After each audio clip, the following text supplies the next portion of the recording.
Assalamualaikum warahmatullahi wabarakatuh. Perkenalkan, nama saya Yuniati, NIM 2100232 dari Prodi Administrasi Pendidikan. Baiklah, saya dari salah satu anggota dari kelompok 7. Yang terhormat kepada dosen pengampu mata kuliah kebijakan pendidikan, yaitu Ibu Prof. Dr. Nur Hizrah Istituati MPD, dan yang terhormat kepada Pak Hade Afriansah SPD MPD. Baiklah, di sini saya akan menjelaskan tentang materi legitimasi kebijakan.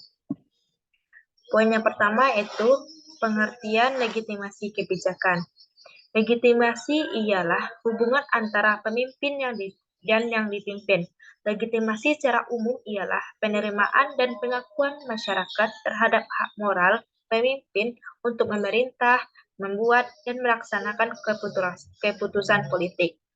Legitimasi berkaitan dengan kekuasaan dan kewenangan yang menyangkut hubungan antara pemerintah dan rakyat yang dipimpin.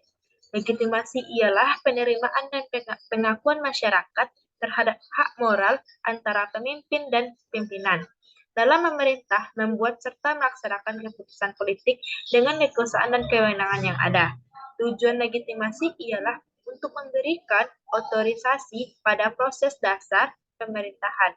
Jika tindakan legitimasi dalam suatu masyarakat diatur oleh kedaulatan rakyat, warga negara akan mengikuti arahan pemerintah. Yang kedua, perlunya legitimasi kebijakan pendidikan. Legitimasi kebijakan sangat diperlukan karena kebijakan lahir dengan meningkatnya jumlah penduduk dan kompleksitas keinginan antar muka dan tuntunan hidup. Legitimasi ini berkaitan dengan sikap masyarakat terhadap kewenangan. Legitimasi ialah pemberian wewenangan untuk membuat dan melaksanakan keputusan sebagai bentuk pengesahan dari masyarakat. Legitimasi penting dengan dua alasan. Yang pertama, legitimasi akan mendatangkan kestabilan politik dan perubahan sosial. Yang kedua, legitimasi akan membuka kesempatan yang semakin luas kepada pemerintah bukan hanya untuk memperluas bidang-bidang kesejahteraan yang hendak diatasi, tapi meningkatkan kualitas kesejahteraan. Yang ketiga yaitu proses legitimasi kebijakan. Proses legitimasi kebijakan membutuhkan kepercayaan yang sepenuhnya untuk menentukan kebijakan seperti apa yang kemudian akan disahkan oleh pemerintah. Ini ialah tahap akhir dari sebuah keputusan pemilihan kebijakan. Kemudian secara pasti diambil kepastian dan penetapan kebijakan.